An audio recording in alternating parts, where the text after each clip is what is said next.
Now we are at Carderock, and this is Johnny Reed. And Johnny Reed is demonstrating how to pull in the rope on a body belay, a body hip belay. As his hand remains continuously, his left hand is continuously on that rope. He can stop the action at any time.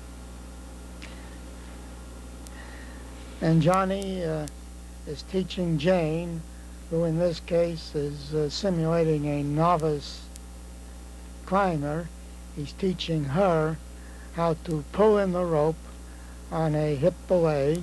She is in turn tied into the cliff, actually to a tree behind her. We still had money problems.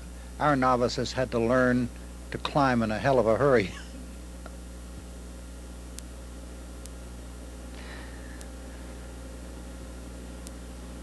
Now the idea behind this was that the belayer was never to let go of the trailing end of the rope, which is the rope she was holding in her left hand. He is testing there.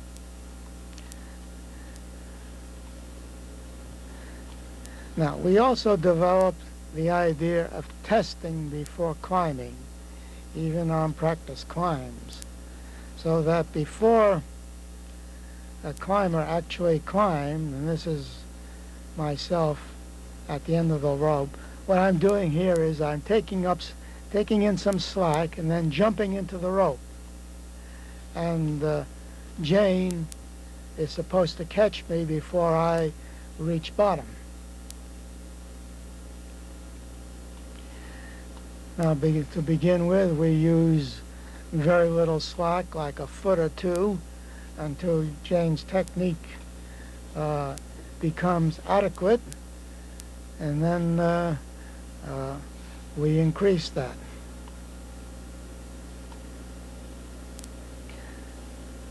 Now Jane is tying herself into the cliff.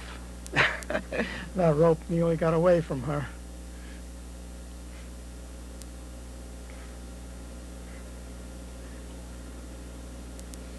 Some of these instinctive reactions, like her kneeling on that rope, were a lot of fun.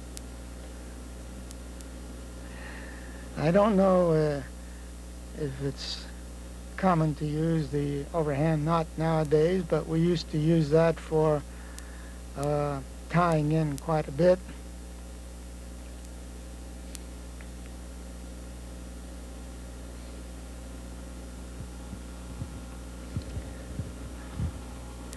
Now Jane is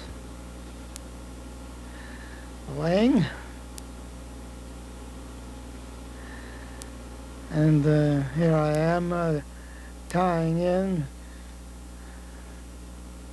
Square knot with a hitch. No, that wasn't a square knot. That was a bowline with a hitch at the end. And this is climbing up, I believe, Ronnie's Leap. This guy Wexler is a very graceful climber, sure-footed. The tennis shoes that we were able to get during the war, I noticed your little toe is sticking out. I was interested in showing the little amount of friction space area on these shoes, these great shoes. Air conditioned. There's always a barnacle sticking out that you can use as a handhold, even though your feet are 2/3 out in the air. Nice, delicate little holes.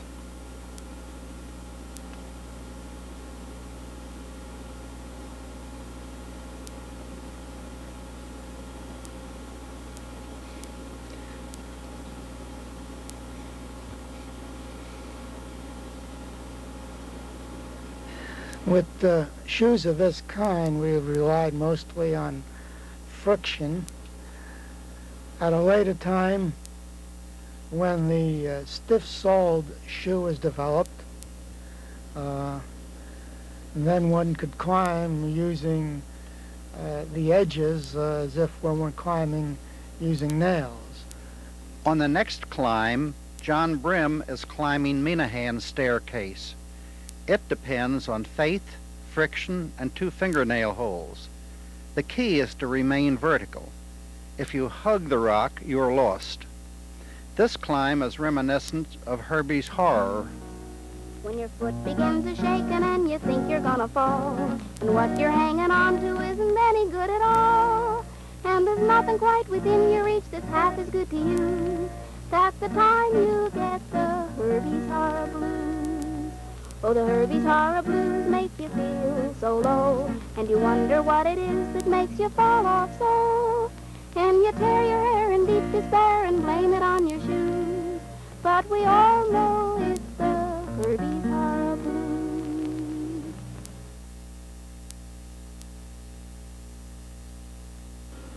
Even the humidity on a given day would make a big difference in the ability to climb something like this. Yep, there he peels off and presumably was caught.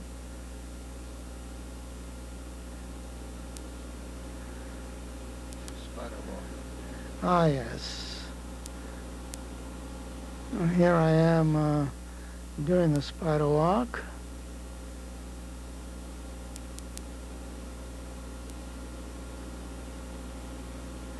And I think I'm supposed to peel off here.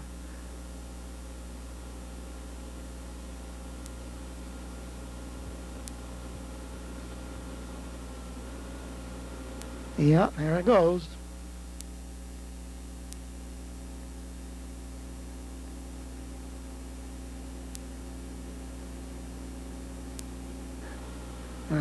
I can recognize the hands. That's Johnny Reed.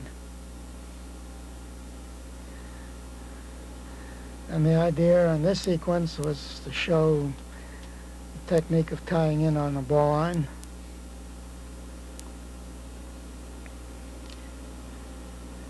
I don't know whether you noticed, but he was... That's a shoulder belay. Yeah, that was demonstrating the inadequacy of a shoulder belay, and Johnny Reed is on a ball and on a bite. There's a loop around his legs so that when he falls, he can distribute the weight a little bit better. Now he's taking a little bit more slack and he's going to jump into it.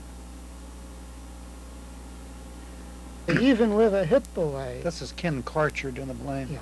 Even with a hip belay, when a man takes a fall, and just a very short fall of a foot or two, it is very difficult when you're perched like Ken is to really arrest the fall on a resilient belay. Notice when Ken is belaying through a carabiner, he has no trouble whatsoever stopping a fall.